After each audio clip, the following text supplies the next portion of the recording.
لوگ نماز اس لیے شروع کرتے کہتے ہیں میں 5 نمازیں بھی پڑھتا ہوں، میں صدقات بھی کرتا ہوں، کام میرا پھر نہیں چلتا. تو میں کہتا ہوں تمہیں پتہ ہی نہیں، نمازی کے لیے تو آزمائش ہے. جتنا جتنا ایمان کامل اتنی آزمائش بھی زیادہ. اور یہ میں اپنے پاس سے نہیں کہہ رہا. حضرت ابو سعید خدری رضی اللہ تعالیٰ عنہ فرماتے ہیں میں نبی پاک علیہ الصلوۃ والسلام کی خدمت میں حاضر ہوا اور حضور کے دست مبارک کو چومنے کے لیے میں نے اپنے ہاتھ جب آگے کیے تو تپش تھی، تیز بخار تھا نبی پاک کو.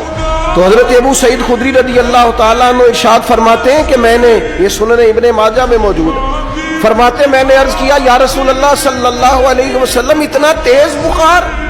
حضور فرمانے لگے ہم پر جو آزمائشیں آتی ہیں نا انبیاء پر، وہ عام لوگوں سے دگنا آتی ہے. یہ تو لاڈلے ہیں، یہ تو محبوب ہیں اللہ کے.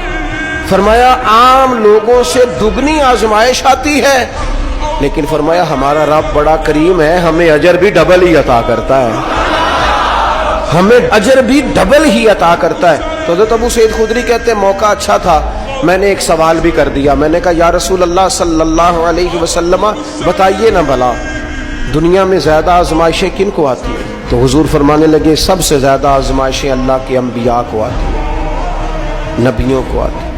حضور اس کے بعد فرمایا اس کے بعد جو ان کے زیادہ قریب ہوتا ہے اسے آتی ہے. لوگ کیا سمجھیں گے امام حسن کی آزمائش کو؟ لوگ کیسے سمجھیں گے سیدنا امام حسین کی آزمائش کو؟ فرمایا جو ان کے زیادہ قریب ہوتا ہے اسے زیادہ آزمائش آتی ہے. تو حضور کے سب سے قریب تو امام حسن ہے نا، امام حسین ہے نا. تو کیا سمجھتا ہے قربت بس نسبت کے اظہار کا نام ہے اور بڑے لطف کے ساتھ زندگی گزارنے کا نام ہے؟ تو نبی پاک علیہ الصلوۃ والسلام نے فرمایا بات بڑی مزے کی ہے. فرمایا پھر اللہ کے بعض بندے تو ایسے ہوتے ہیں جنہیں اللہ فقر میں مبتلا کر دیتا ہے. فرمایا ان کے پاس صرف ایک چادر رہ جاتی ہے، اتنا فقر ان کے پاس آتا ہے. لیکن جو حدیث کے آخری لفظ ہیں نا وہ وجد والے ہیں، وہ وجد والے ہیں، وہ سرور والے ہیں. ہمارا یہ مزاج ہوتا ہے کہ میٹھا میٹھا کھا جاؤ اور ذرا کڑوا آ جائے تو سویرے بھی رو شام بھی رو، حال ہی کوئی نہیں، غریبی بڑی، پریشانی بڑی، حضرت صاحب گھر سے بیماری جاتی نہیں. اور جناب کیا بتائیں، بعض لوگ تو ایسے ہیں جن کی بات سن کے لگتا ہے زندگی میں کبھی سوئے ہی نہیں، اتنے بڑے بڑے دکھ سناتے ہیں. او خدا کی رحمت کا بھی تو ذکر کرنا، خدا نے جو تیرے اوپر انعامات کیے ان کا بھی تو ذکر کرنا. ان کا تذکرہ ہی نہیں کر رہا میرا بھائی. نبی پاک علیہ السلام نے فرمایا ان لوگوں پر دکھ آتے ہیں پر قربان ہونے کو جی چاہتا ہے ان لفظوں پر.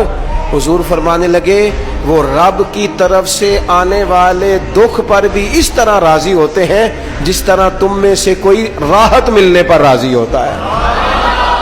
سکون والی چیز ملنے پر جس طرح تم راضی ہوتے ہو اس طرح وہ دکھوں پر بھی راضی ہوتے ہیں. دکھ قبول محمد بخشا، دکھ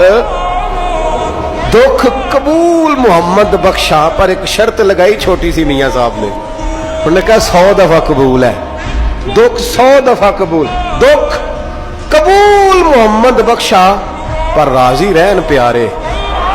یہ شرط یہ ہے کہ تو راضی رہ، تو راضی رہ، دکھ قبول محمد بخشا، راضی رہن پیارے. اور حضرت سلطان صاحب کہنے لگے ایسا کیتی ہے جان حوالے رب دے، ایسا عشق کمایا ہے اسی مرن تو پہلو ہی مر گیا، باہو تا مطلب نو پایا ہے.